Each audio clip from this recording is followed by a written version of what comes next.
You're watching Leafs Morning Take with host Nick Alberga and former NHLer Jay Rosehill. The show starts now. Rosie, all I could think about coming into today's show, I wonder what Shohei Otani's ex-interpreter is up to right now, you know? He's in some hot water. That is one shady story, man. Imagine he was signed in Toronto, how big that would be of a story around Toronto right now. Exactly. Like that's the only thing I can think of watching this all unfold yesterday was like, imagine the magnitude of the story. And I understand LA is a pretty big market itself, but what this would do to the city of Toronto, I think it would burn down. So we should tell people what happened. He paid $5 Yeah, but million. I don't know. Like, how do you explain the story? It's like really, really bizarre. It's like his ex-interpreter, like, Well, I was going to. It's like a he said, she said type thing back and forth in both parties, right? And then there's like ESPN involved. Like, it's a crazy story where I had to do like... It's not. They did a press conference together. Otani paid $5 million to a bookie, sat down with his interpreter and Otani and said, I paid my interpreter's gambling debts because I'm a good guy. Then they left. Then they realized that violates still the MLB gambling things. Your contract could be void. You could be up for suspension. Then he comes back and says, nope, he stole it all. And it was a massive, massive theft. And now he's got to like explain how he was able to wire money without Shohei's ball. But it's a total fraud. And this guy's trying to take the fall for Otani. But obviously, I mean, read between the lines. It sounds like Otani likes to gamble and had to pay some debts and got busted doing it. Dude, the bigger question for me, has Shohei Otani ever bet on himself or bet on MLB games? Like, it opens up a bigger sphere of questions, I think, you know? Yeah, for sure. It sure does. It sure does. That's why it's illegal. That's why you're not allowed to. That's why Pete Rose isn't in the Hall of Fame. But personally, I think that you should be able to gamble on yourself. Like, what's the reason you can't gamble in sports when you're in sports? Because guys throw games and shave points, and it's like the most disgusting thing that just takes away all the credibility of the entire sport. But if you can kind of prove, no, like if Pete Rose was like, no, I put big money on myself, on my team, because that's how much I believe, I don't got a problem with that. Rock and roll, baby. Yeah, to be fair, I mean, I bet on myself, I guess, a year and a half ago, almost 2 years ago, when I agreed to do a show with a guy named Jay Rosehill who played for the Toronto Maple Leafs. So I agree. I think if you bet on yourself, like, what are you doing wrong, right? You're just believing in yourself. That was a low value bet you took, but yeah, well, I fucking hammered it. We're killing it, dude. We're absolutely killing it. You talk about killing it. Did you have a chance to check out social media and Twitter on Wednesday night? And actually, something that transpired just down the road from here at Coca-Cola Coliseum. It was a good friend of the program, Adam Copeland, formerly known as Edge in WWE, now with AEW, had an I Quit match with his best friend. They're feuding right now, Christian Cage. And I have to give these guys credit. Somehow worked in a Boston Bruins and Leafs uniforms into their match. I thought it was great. Well, there was a guy right behind him wearing the jerseys, and they ended up grabbing them from him. They started off going toe-to-toe. Then he gets the jersey. I don't know why Dum Dum doesn't have his tie-down tied up, but it cost him dearly, and he just got his lunch fed to him. Oh, yeah. Hopefully that's a preview of the playoffs coming up. Yeah, that's exactly what I was thinking. Congratulations to Adam Copeland, by the way, winning the TNT title in that I Quit match. And I thought that was an excellent match. I thought it was great to tie in the potential first-round matchup here. And we have to get Christian Cage on the show one day. I know he's a big-time Leafs fan. And, of course, playing the heel part in this match. He's been a big-time heel in AEW the last couple months. But how much it pained him to have to wear that Boston Bruins jersey, I think a lot. Yeah, I wonder if they had to throw some money around or do a little bit of back and forth on who was going to be who there. But I think with our guy, Adam Copeland, we like the way it worked out. Yeah, so Kopi wins the title. And it was sort of funny, too. Like a lot of Boston Bruins theme on Leafs Twitter yesterday. Did you catch that video? We're not going to play it, but there was a video of Brad Marchand, I guess, Behind the Bees is a segment, they call it, where they mic up some of the players. And Brad Marchand's being Mr. Tough Guy to Mitch Marner in their last matchup. I guess it was that 4-1 game in Boston. Yeah, you did. There's so many bleeps you could hardly keep up with it. But yeah, he's running his mouth. I mean, he got a pretty heavy cross check up put right on his ass. He's a feisty, fiery character, captain of that team that's doing well. Obviously, he's a little fired up, but yeah, he's calling out everyone in the whole Leafs bench. And man, if there's one guy to catch with his head down, it'd be nice to be that guy. I'll tell you what. Oh, yes, sir, on that front. And that would be such a fascinating battle in the Stanley Cup playoffs if it is Toronto and Boston again. Just the matchup game with Marchand and David Pasternak's been on a different planet this year again. Boy Soul writes in, can Rosie bet on hockey now as an ex-NHLer? Yes, the simple answer is yes. By the way, you know what I've been seeing a lot in the chat the last little while that you get the most heat for? What? You'll never get it's your mugs, like what you drink coffee out of, which I think is the randomest shit ever. Like people like Leaf Nation 67, come on, Rosie, another sunset mug. Where's the Leafs mug? Yeah, like I saw a chirp yesterday. I guess somebody chirped your wife, like stop drinking out of your wife's mugs. Cabot Cliffs. Look at that sunset rolling the rock. Oh, baby. But yeah, sometimes the problem is I like to do those Keurig machines and I do like 1.5 because the one they give you is kind of small and then I need a big Yeah. enough mug. And sometimes it's this nice flowery mug that says like, I don't know, I need a little more than coffee, a little less than cocaine or some bullshit. So I don't know. Thanks to my wife for the mugs setup though. But we were talking about our merch stuff. We're gonna get mugs because we should probably have our own mugs on this show. But Yeah, I couldn't agree more. Folks, just full disclosure, we are working on merch ahead of the Stanley Cup playoffs. I think we're going with Bleed Blue, by the way, as our slogan. So we got a bunch of merch coming out in the next couple weeks. We'll keep you posted, and hopefully some coffee mugs come with that. But let's get to some bigger business, Rosie. And you felt the need to put out a tweet last night. Let's tackle the Tom Wilson slash on Noah Gregor. What did you see? dude, what didn't I see? What like watch this. Like I've never seen anything like it. He goes from behind he goes back, gets a whole bunch of whipping it, and then fucking whips it right into his face. And as soon as he did, he goes, "Oh, what did I do?" And it's like, I don't know, did he let like bad thoughts win or like what was that? I've never seen anything like that. Can you imagine? Like the biggest part of the story is how Noah Gregor just stood on his feet. His teeth were all chipped. Like that was as hard as it gets. Imagine he just falls to the ice and lays there. Trainer's got to come out, their wave, blah, blah, blah, comes up with the towel on his face. And that would be a huge story. But because the guy, good, tough Alberta boy, stands on his feet, it's like just a 2 minute. And they're like, should we look at that again? Oh, 4 minutes. But I think it needs, I want to know his explanation. What the hell were you thinking? Like, what was that? How on earth? There's nothing. He wasn't spinning. He wasn't like, there's no reason for that. Absolutely none. He absolutely just did it on purpose. But why would you do that? Was so confused and could not believe how vicious it was. Dude, the intent was there. And the other thing, too, is like with Tom Wilson specifically, I throw the benefit of the doubt out the window. I mean, the guy's done way too much in his NHL career. I've met Willie, good dude. I've partied with him, but everything out the window in his career. Like, you do not give that guy the benefit of the doubt. Granted, again, not really known for the way he utilizes his stick, but like I saw that and with you, like I watched it a billion times and I'm like, wait, did I miss something? And the other thing I flagged too, it's like, yeah, you got a double minor. Can you get a double minor? Let's say you chip a guy's tooth, but don't make him bleed.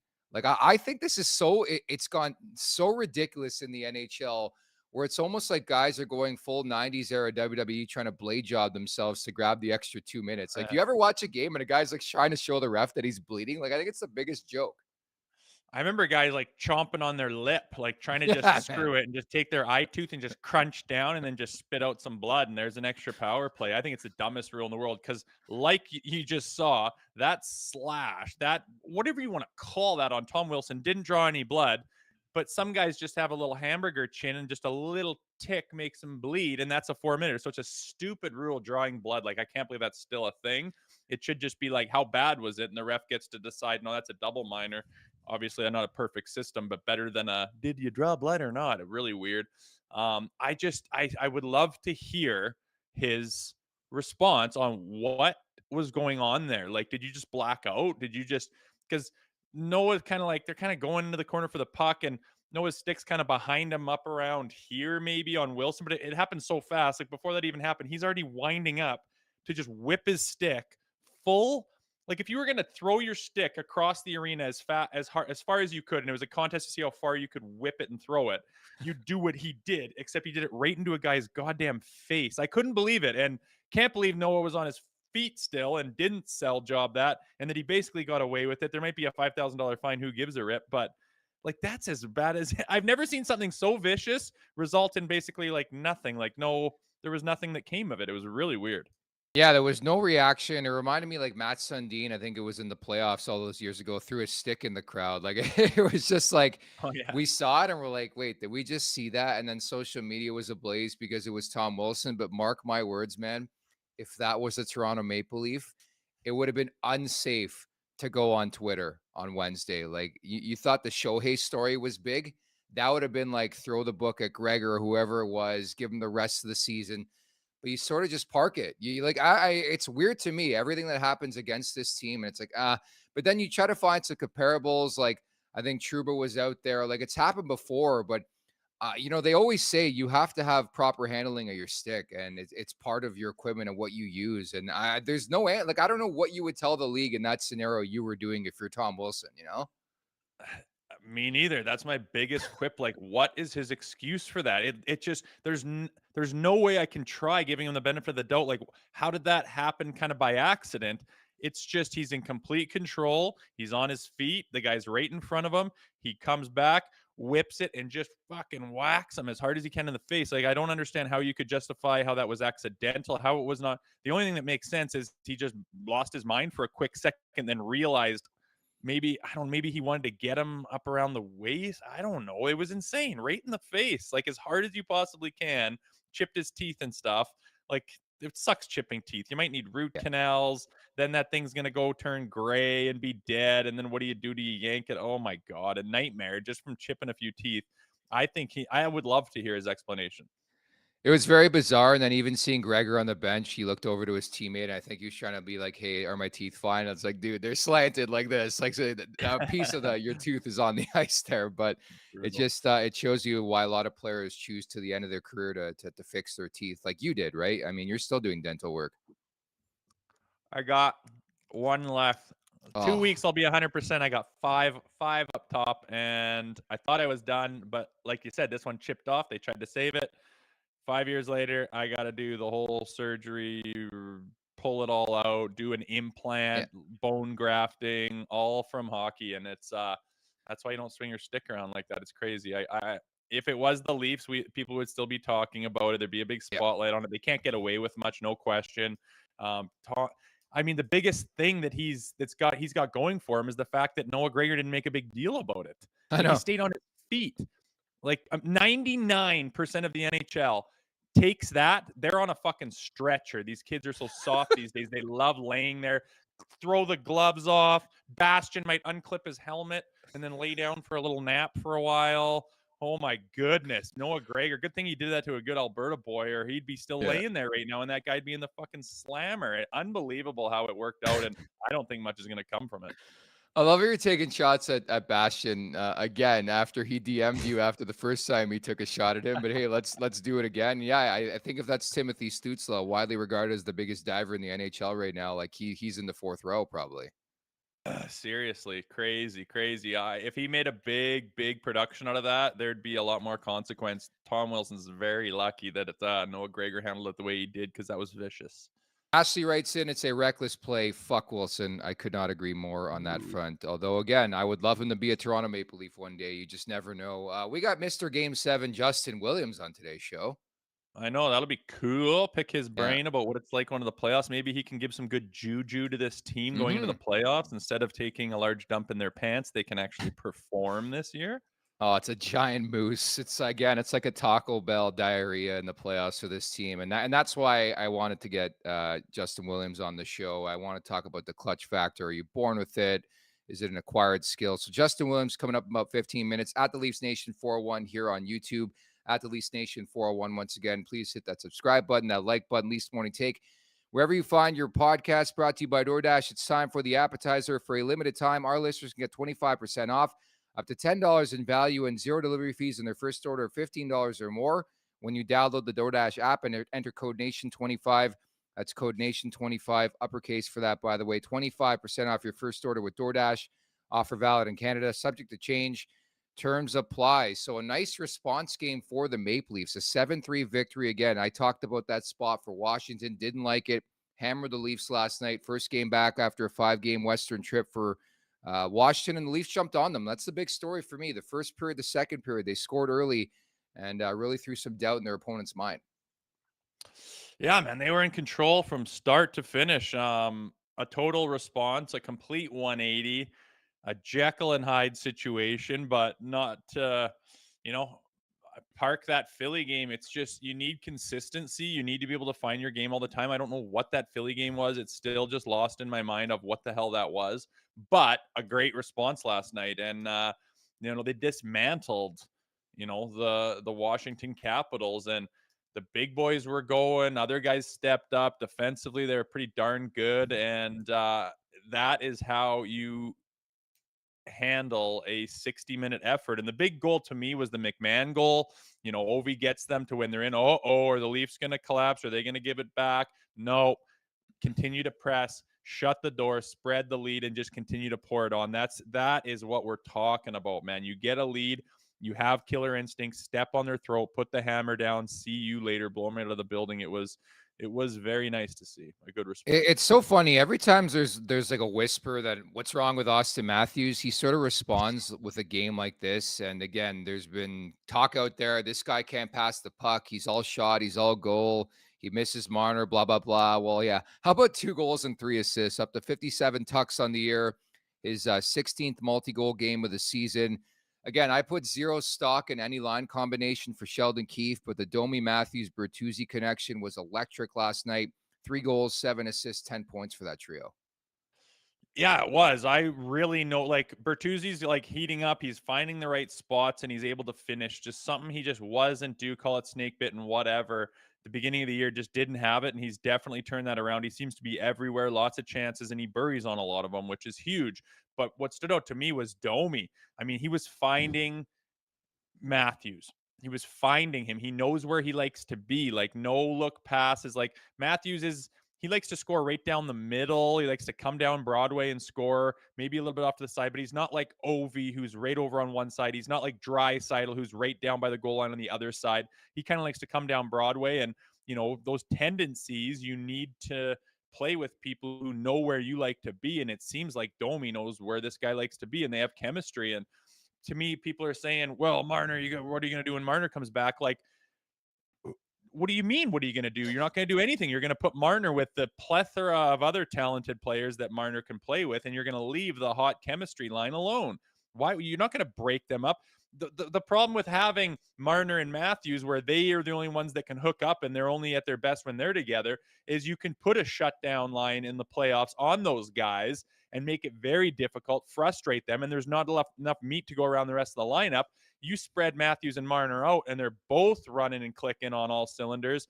Now the coach is going, I don't know who the hell to put on which line, and that's the depth, and that's what you need in the playoffs, where you're just overwhelming them because you're spreading it out through the lineup. I mean, it's perfect. You're happy as hell if Marner comes back, and you don't have to put him with Austin Matthews, if you ask me.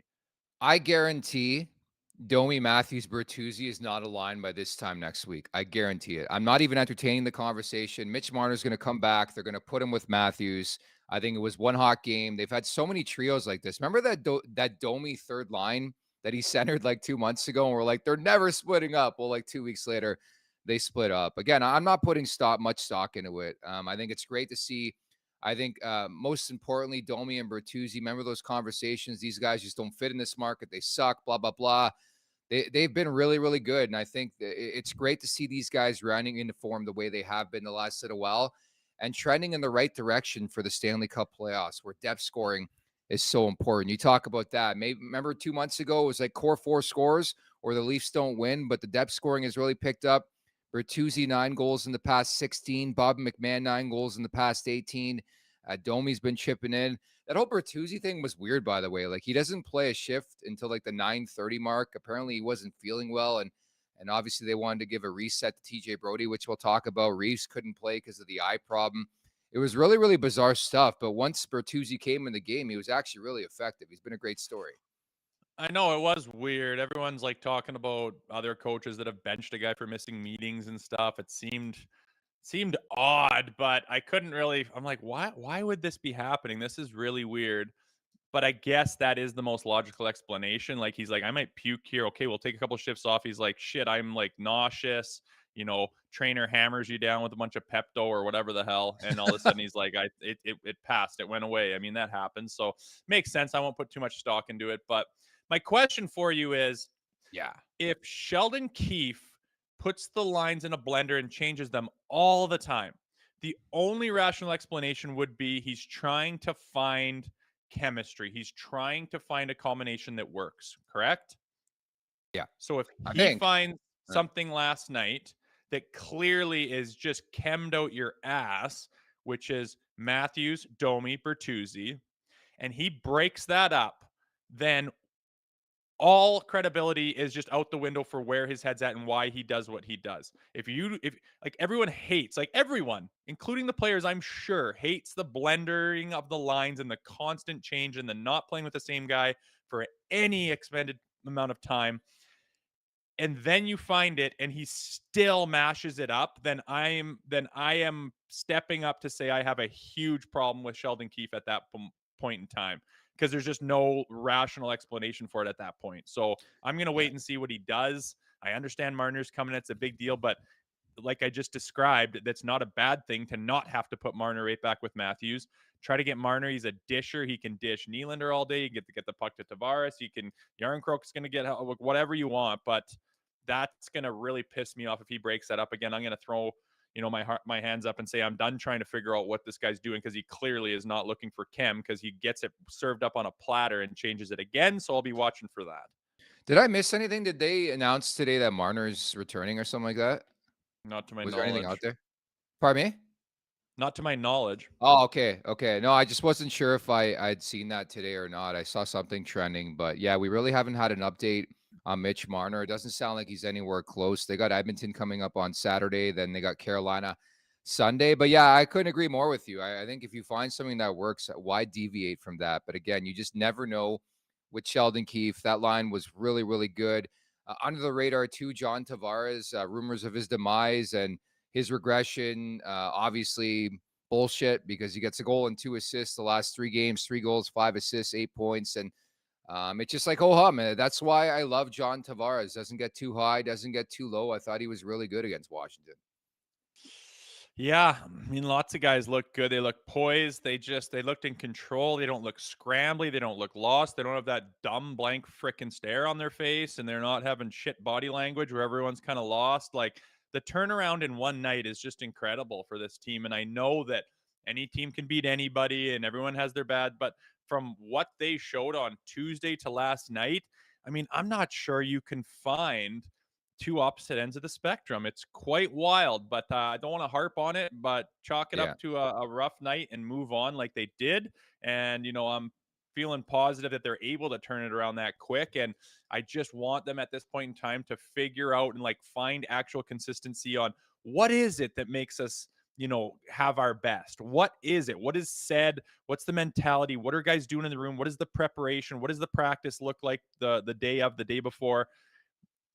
Channel that, find that, be able to access your best every night come playoffs, because there are no nights off in the playoffs. You can't have that bad of a performance and then the next night have a big one. Like, it's not a recipe to win anything. So consistency is what I'm looking to see out of them. And all you can do is look at their last game. What have you done for me lately? And they were very, very solid last night. It's pretty crazy, man. Like, we're a month away from this thing. It is March 21st. The playoffs roughly will start April 19th or April 20th. We're getting really, really close. And it's obviously what we wait for all season long when it comes to this Maple Leafs team. For the most part, we know what we're going to get in the regular season. They're going to be good. They're going to be strong.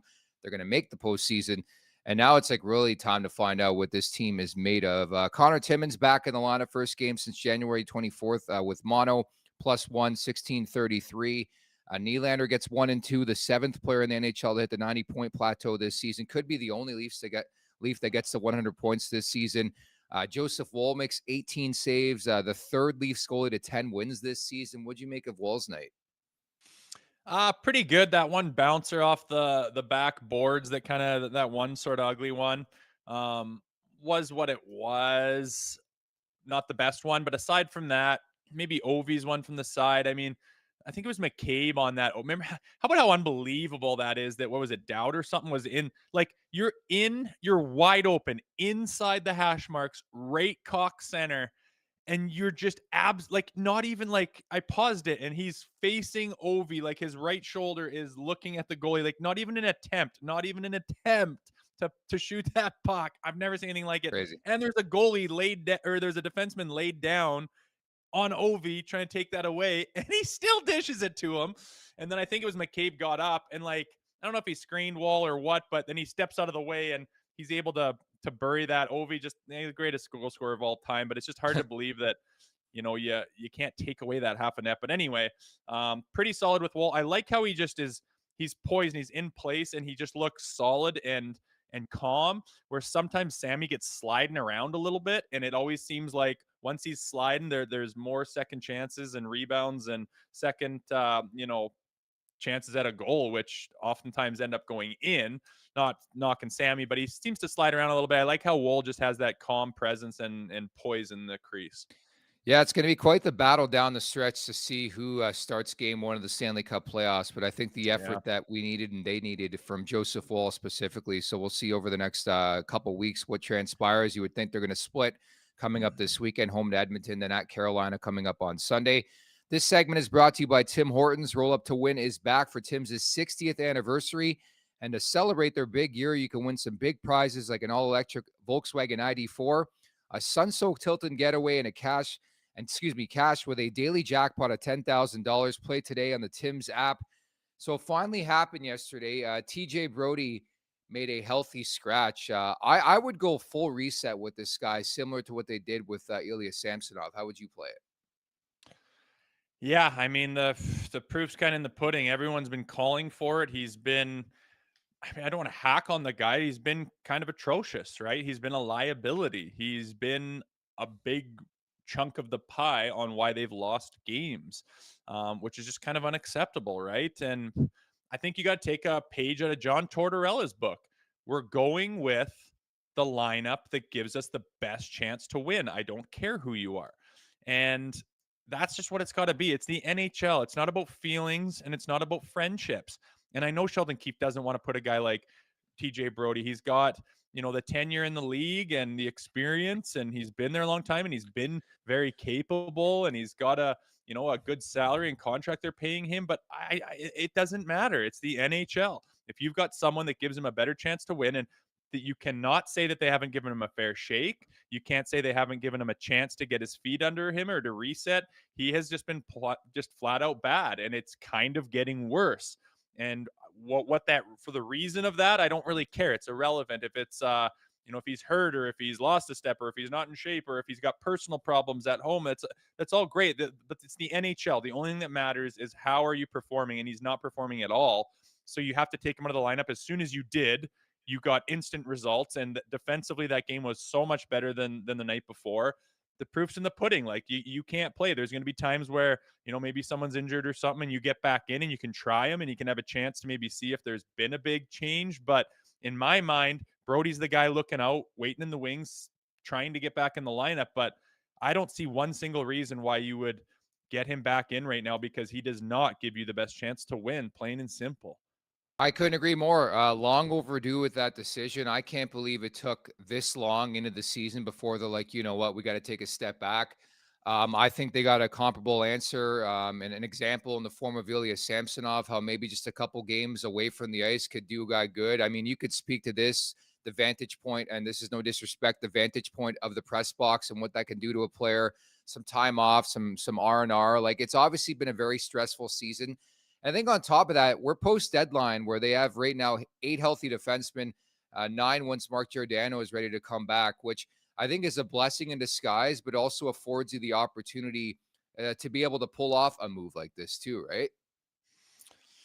Yeah, we'll see. It'll be a bit of a logjam when everyone's getting healthy and whatnot, and what they're going to go with. And my thing is like what I just said. I'm sorry, but like, Brodie he's lost out there. He gets exposed every other shift, and he gets put with a player who is offensive minded and tends to, be caught out of position in Morgan Riley, and he decides to play those guys. And they're like, some nights they're the biggest defensive liability. So let's put them on the ice the same time. And I mean, they are just getting roasted with the odd man rushes and losing their man, losing their lane, not sure where to go, scrambling back to get into position. It's not a good look. So I'm not worried about Morgan Riley. You can put someone else with him, but it's not TJ Brodie.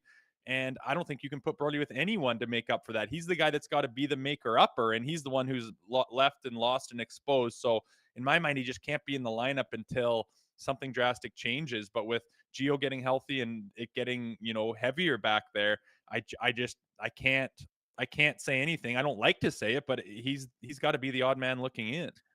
Yeah, and the thing too is like they've tried him in different combinations. Like we've seen Brodie play with everybody. Like you're pushing sort of the narrative and the envelope there. Like what else can you do is my question too. I think you just saw it. I mean, it's not a friendship hold hands league. You're going with the player who's the lineup that's gonna give you the best chance to win. You just saw it with Tortorella at the most extreme circumstances of scratching all your vets, scratching your newly minted captain, and he was just adamant about. And I'm not worried about Sean. It's not about that. It's about what's the best lineup to win the game tonight. And Torts did that to the extreme of it all. And I think that Sheldon Keefe needs to realize that having TJ Brodie in at this point in time does not give you the best chance to win. Simple as that.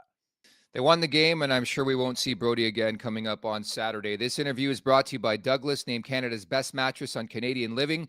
Douglas is loved by more than 200,000 Canadians, and they're backed by over 10,000 five-star reviews. Every mattress order comes with a free comfort sleep bundle, 2 memory foam pillows with pillow protectors, 1 luxurious cotton sheet set, and 1 mattress protector. Order today at douglas.ca/LMT. That's douglas.ca/LMT. In mere moments, we're going to bring in Mr. Game 7 himself, Justin Williams, to get his thoughts here on TJ Brodie, the whole Sean Couturier situation, and the Maple Leafs moving forward. I believe we do now have Justin Williams. I think in mere moments we have you.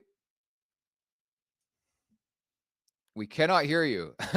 We'll try with the audio here in mere seconds here. So we'll get Justin Williams on in a second here. But yeah, that's a big combo here is like what you do on the blue line, right, Rosie?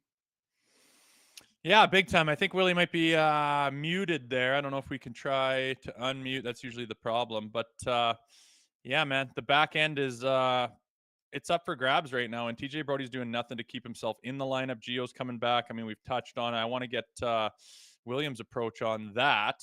Do we have him? Can we bring him in, Vic? Love this technology. Justin, do we have you? Yeah, we can't hear you. Is he muted or?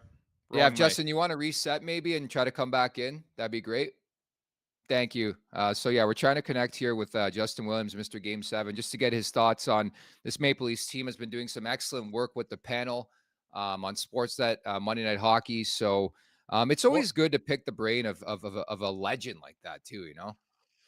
Well, I know, especially this time of year with this team who is quite skilled, lots of potential, just doesn't seem to be able to get it done in the playoffs, which is a different beast. I want to talk to him, ask him about what is it about the playoffs? What is – oh, we got him. What's going on, Justin? What's up, guys? Not much. Good. Go ahead, I'm Rosie. going to steady my camera here.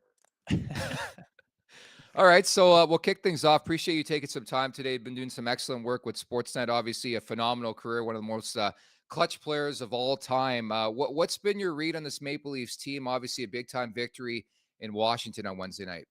Yeah, I mean, listen, they're finding ways to win. There's like an echo here. I don't like that, but they're as long as I sound fine, I guess that's all right.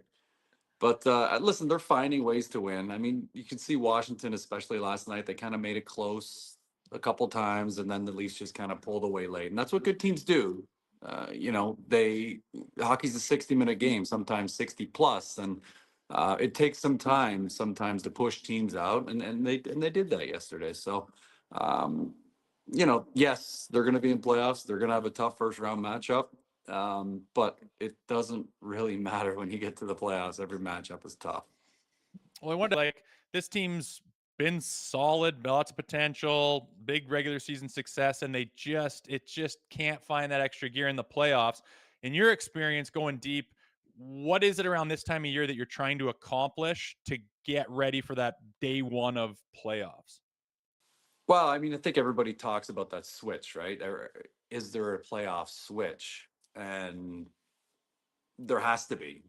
You have to be able to turn it on, because there's just that added little extra effort, that second. And that's not the second; it's the third and the fourth effort that happens during playoff time that uh, you have to have, because everyone else on the other side of the bench has it.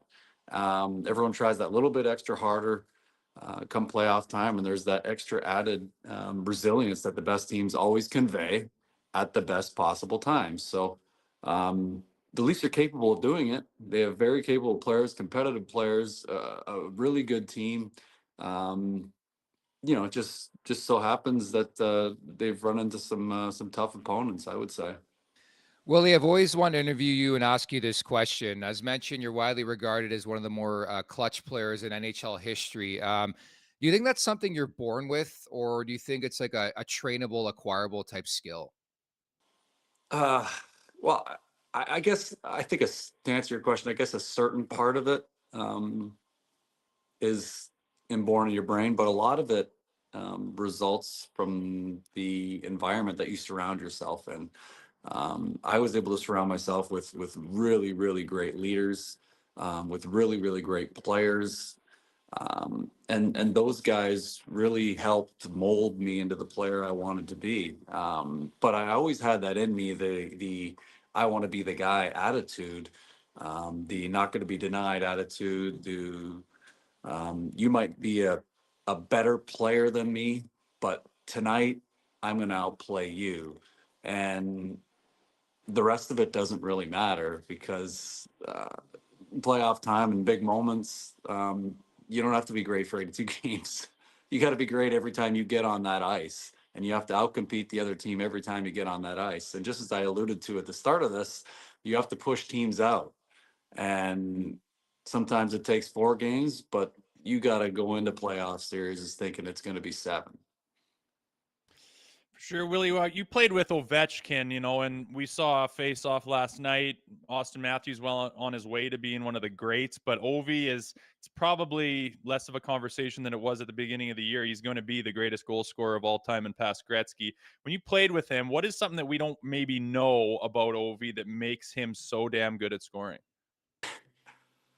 I mean, obviously he's perfected the one timer. I think one of the unique things about him, and the way it comes off his stick, because anybody can, I shouldn't say anybody, but a lot of people can pound a one timer. Like in this day and age with the sticks they have nowadays, everybody is just sending one timers, right?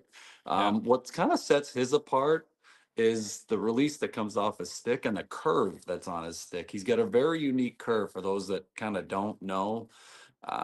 He doesn't use you'd think Ovechkin, like 240 pounds of just sheer brute strength, would have a 120 flex stick, but he doesn't. He's got like a 95 flex stick, and the curve of it, it's kind of a little bit of an upshoot. Um, Kind of similar in the fact, I don't know if anyone's ever seen John LeClair's stick, but he scored a lot of goals because it was really hard for goalies to read where it was coming off. And Ovi scores in every different position. He scores high glove, he scores low blocker, he scores 5-hole. He seems to find every hole, and I think that's what makes it difficult for goalies, is the release and the curve of his stick. We'll never see a player like that, I think, in the NHL, where it's like more times than not, it's coming, you still can't stop it. Like to me, it's still incredible. And this year, it's been a bit harder for Ovi, but like he hammers it on the 1T on the power play, and just like no shot in hell. I felt bad for Joseph Woll last night, but again, I think it was great to get that matchup, Willie. When you have Alex Ovechkin, not that it was a passing the torch type moment, but Austin Matthews, what he's putting together. What have you made of his season? And I know it's a tough question. I know people have been asking it the last couple of days. Can you see a pathway down the road where Matthews is in the same space as Ovechkin and Gretzky in terms of that number of scoring goals? Well, I think in terms of the numbers, I think It's tough. he's gonna be there. Like, I don't think there's any doubt he's gonna be there. I mean, what he's done and how he's It seems like all the great goal scorers have a specific way of scoring. Like Ovi's perfected the one-timer, and Austin Matthews has perfected the curl and drag snapshot release, right? It's just something different. Everybody tries to replicate it, but nobody can really duplicate it. And I guess there's, to answer your question, I mean, he's on pace for those same numbers. He does it year over year, and Austin's a very humble, matter of fact, um, focused guy, and I can't see him slowing down. Right now, I'm sure he's just going about his business, scoring his goals, and talking 70 a year past the goalies. But I think it's a conversation that we're really, really going to have in the years to come. He's going to be one of the greatest goal scorers of all time. I don't think there's any doubt. No. Willie, we talk a lot about Sheldon Keefe and how much he juggles the lines. Like, I've never really seen a coach have this much variety in the lineups. I mean, it's I don't even look at it anymore because it's different every single night, and he really has trouble sticking to anything. And you got to think that he's trying to find some chemistry, but it just doesn't happen. From your experience, what is it like for players, especially forwards, who are trying to find something with the line mates, but they're playing with different guys every single night? Yeah, that's a tough one because I've been on both sides of it. I've been on teams where, the bingo balls are out and you're playing with everybody. And then I've been on teams where, you're kind of sticking with one centerman for a long period of time. And I think obviously as coaches, you have to find that right mix of how your lineup works. But at the same time, there is something to be said for some continuity in the fact that, I know my centerman, and a lot of times during games, you can find these little plays that let you keep possession because you know where your centerman or your particular winger is going to be. And that lets you keep the puck. And if you keep the puck, you have more chances to score, and the other team doesn't. So um, I think coaches at times sometimes have difficulty staying with something when you go a couple games and it hasn't gone very well. If you had success in the past, you're probably going to have it again at some point. So sticking with it, I think there's something to be said about it. But I'm sure Sheldon is searching for something um, where he can solidify each player's role on that team, and they can be like, okay, this is my job. I'm a third line center. This is what I need to do. Or I'm playing in the top six. This is what I need to do. Or I'm the fourth liner who's going to go out against the other team's fourth line, and I need to outcompete them. There's a lot of up and down going on in their lineup right now, and I'm sure come playoff time he'll have something more solidified. Obviously, as you guys know, I mean, it's a business. Decisions, tough decisions are made on a daily basis. So TJ Brodie comes out. His resume, his track record, speaks for itself. The Sean Couturier story from earlier this week. How much can that impact a room when a guy who's a prominent name, we'll say, in a room, gets health bombed? Did it happen to you in your career? I did get health bombed once, as you say it. I was in Los Angeles, and it was a playoff game. It was kind of my second year in LA. I just come off an injury.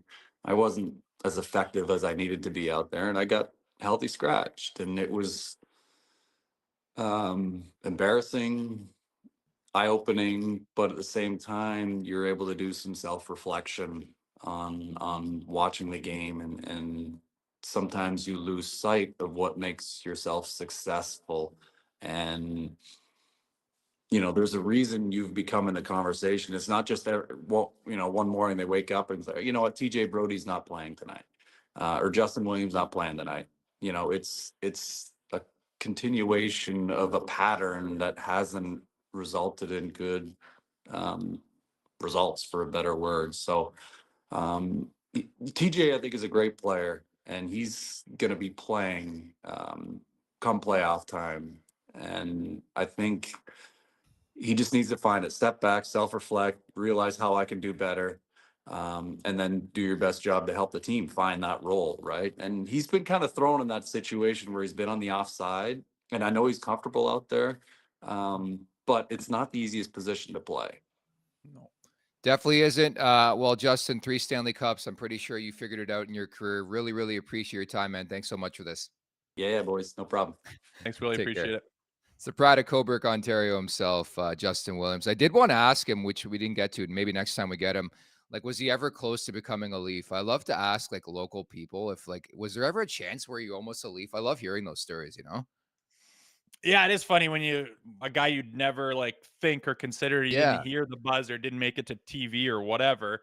When he tells a story about my agent was this, we had a deal done, and then this guy, holy shit, it's kind of crazy how that works. But you wonder about that. Usually, guys around the area dreamed of playing for the Maple Leafs. Maybe once they become a pro and become in the National League for a while, they might change their tune on that, knowing what it entails. But a lot of guys that do end up there, once it's done, they do unanimously say it was like nothing else I've done before. So that way, yeah, we'll have to check them out next time and see if anything came close. Were you ever close to becoming a Calgary Flame then? Um, not really at all. No, not really at all. Paul Maurice always liked me. We were close with that. I had a contract with Cheka in Phoenix, believe it or Oh, not. yeah, I forgot about that. Your boy, yeah. Oh God, I was older than him, and he gives me a contract and says, "Here's blah blah." I'm checking out Tucson because like the writing's on the wall with who needs what, but they're always a team that says if we do need some toughness and a guy that can skate, we would be looking to call you up at some point if it goes that way. No guarantees. So I'm looking at Tucson. Me and my wife are looking at places to rent. Agree on a number. Agree on a deal. He says, "Yeah, take the weekend to think it over." Call back on Monday saying, "Yeah, let's rock and roll." And Chaka goes, "Oh yeah, no, we're gonna go with so and so who's already in our system. We're just gonna go that direction." Yeah, sorry, I kind of forgot about that. And we were just like my agent was just stunned, saying he's never seen anything like that. I guess that's what you get from a 27-year-old GM, though. Yeah, I mean, right there in the same vein as Kyle Dubas, right at his time, and we have not seen John Chaika again in the National Hockey League. Just go look at what he did with the Arizona Coyotes, and that'll speak for itself. But lots brewing in Arizona these days too. I don't know if you saw the new rendering for the plot they got built in there. Like I don't know what they have aspirations of building, but dude, that soap opera has to end. Like we're at season 15, and I only wanted to see season 6, and that was it. I stopped watching. Like, I would like to know, with them gone to a place that actually makes money, what the players' escrow would be at. Because every I know. time that piece of garbage organization bleeds money, guess who just starts shelling it out of their salaries? The players, to make them whole, to make the ownership group whole, which you know who that is. It's just an embarrassment. I don't know what it is about Gary that will not let that thing die. It's the goddamn desert. They don't really care for hockey, and you've shot yourself in the foot by putting the arena out in the absolute boonies, middle of a desert where no one cares to go to cheer for hockey in the first place. So don't Yeah. get me going again. Yeah, sorry. I'm sorry I brought them up. If I ever bring up the Coyotes or I bring up LeBron James, it just sends Rosie to a different level. My apologies. It's time for the Great Clips Inbox Question of the Day. With more than 4,400 hair salons throughout the United States and Canada, Great Clips is the world's largest hair salon brand and official hair salon of the National Hockey League. Salons are locally owned and operated and open 7 days a week. Your time is valuable. Use the Great Clips check-in app, see the wait time. Check it on your phone and get your haircut when you want. So we've been prompting for questions here on YouTube at the Leafs Nation 401. Let's select Tammy's question. I think it's a fascinating one. Will John Tavares retire a Leaf or an Islander, Rosie? Ooh, interesting. Like when he's retired, does he do the one-day contract with them or not? No, I think the question is like, who will his last game be with?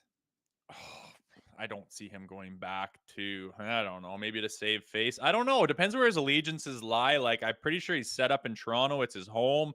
I think his kids and his wife, I think that's home now. I don't see them like as if I know personally, but I would be surprised if they're like, no, we like Long Island so much. We're going to pack up and leave to go back there. So I say a Leaf. Yeah, I'd say Toronto. I think it's going to be Toronto. I think he's going to sign a contract that's team friendly. This guy's still got a lot to give. John Tavares also strikes me as a guy. If he thinks he's done, he's not going to hang around and be a 20-point player. Like, I don't think he's in dire need of money. First and foremost, he's got pride. This guy's been an absolute stud since he was 13 years old. I think John Tavares will know when it's time to hang him up. Having said that, I think he's got plenty of hockey left in his career. He's a point per game guy. That's what he is. I know it's been a bit of a dip this season. He's been solid as of late. So my answer will be that John Tavares retires as a Toronto Maple Leaf. Yeah, I would have to agree. That makes the most sense to me. And it'll be interesting on, if he keeps the C the whole time and what he's making, what line he's playing on, how much he's contributing, and when he says enough is enough. But if he does have the mindset of, I'm going to be, you know, kind of that third line guy, and I'm going to be really responsible, and I'm going to lead these kids, and I'm going to help them up and set them up and finish a few goals here and there, and really help and chip in on like a $4 million contract. Hell yeah, it'd be fantastic to have him for that. And it's just up to him on whether he wants to accept that role down the road or not. Yeah, the guy's all about winning, all about Stanley Cup. He's not that guy who's celebrating point number 90. He just doesn't strike me that way. For more information, check out greatclips.com. Great Clips, it's going to be great.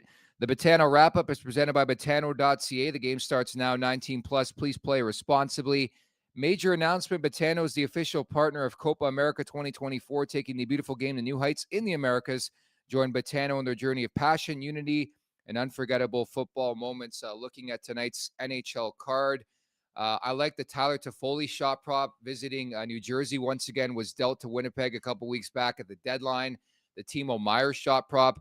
I like the under in that game. Jake Allen's been really, really good as a member of the Devils. Laurent Brossoit, really good backup going for the Winnipeg Jets in that game. And give me Tampa in regulation against the San Jose Sharks and sprinkle a bit of something on Anthony Duclair, a revenge game. He's been outstanding. Nobody's talking about it. Tampa, man, this is what they do. They pick up players. Nobody talks about it. They go on absolute heaters. Duclair's been on fire on that top line for Tampa. Tampa and reg, that's what stood out to me as Yeah. as a whammy. I'd like to know the value on that, but usually when you take them in reg, it makes a big difference in the money line. So I like it. It's not pretty, I'll be honest. They're such an overwhelming favorite, and I think one of the strategies I will employ down the stretch, betting wise, from the NHL point of view, is like San Jose is not in the business of winning hockey games anymore. Like, whether they'll admit it or not, they want to finish last and have the best shot at getting Macklin Celebrini. So I would fade San Jose big time down the stretch here. That includes this game against Tampa. I think the puck line was at 2.5. Tampa money line, by the way, minus 220. If you want to play that, I would play the over in that game. But I think the regulation is the play there. I just think it's going to be a juice value. I think Tampa is going to smoke them in that game. And the Lightning quietly, we talked about this yesterday, Rosie. They've won 4 in a row, and it's shaping up to be a very fascinating last month of this regular season, eh? Yeah, especially for them as they make a push to improve. There's going to be teams that put the hammer down, and we'll see how that goes. Did you catch Craig Button talking about the playoff format and Yeah. the potential to incentivize a better finish in the regular season, maybe with more home games, like maybe 5-2 on the home game front, or even maybe picking your opponent if someone's injured or slipping or a goalie's out, you can choose to play them. Kind of an interesting concept, but if I just feel like it could be better, and if they do change something, I'm for it. I am old school and traditionalist, but I don't think that the playoff format is like some sacred thing that you can't touch. So it kind of sparked my interest last night hearing about some of those potentials, but it would make this time of year, more exciting, more important, more, reasons to talk about it and get excited. And what if this happens? What do you think they're going to do with that? And be interesting to see maybe a little bit more incentive this time of the year, because it can get kind of stagnant when it looks like things are already set. Yeah, again, maybe I'm old school. The Stanley Cup playoffs are always going to be the gold standard for me. There's always going to be epic matchups and storylines and narratives. And I think this is another prime example of like, let's just do something different. I get it. I mean, there's 3-on-3 OT. There's a shootout in this league. It's a gimmick oriented league. So why not? If you want to pick your opponent, if you want to freshen things up. The one thing I always bring up is Carolina. They won the Southeast Division every year, as you may have recalled. And it It was always with, not as many points as like the 7 or 8 seed. It made no sense. So it's damn if you do, damn if you don't. I think if they pick a new thing, people are going to find something new to bitch about. That's ultimately what it comes down to. But I love the creativity, and I think we're overdue for a refresher when it comes to the playoffs and how we format things. So I'm all on board for that, man. But you're not here tomorrow and Monday, I believe. You're back on Tuesday, so we're gonna break down. Might just be tomorrow, right? I know you're off till Tuesday. You're off till Tuesday. Yeah. No, I've got. I'm back. I'm off till Tuesday. Off of this show till Tuesday. But I'm sure you have plenty of hot takes, especially with the back-to-back this weekend. They got Edmonton coming up on Saturday, at Carolina on Sunday. So we'll talk on Tuesday, okay? Who do you think they'll play in net this weekend? Where and when? I would go to Wall on Saturday, and I would go to Sammy against Carolina on Sunday. Maybe a bit of revenge after what transpired over the weekend. Give them another shot at the Canes. I would agree. Let's do it. All right, so that's Jay Rosehill, Anthony Stewart in the saddle coming up on Friday. Hutz will be in coming up on Monday. Many thanks to producer Vic. Justin Williams, Mr. Game 7, for dropping by. And again, you guys in the chat, phenomenal stuff. You guys brought it. As per usual, at the Leafs Nation 401, hit that subscribe button, hit that like button. For Jay Rosehill, I'm Nick Alberga. We'll talk tomorrow.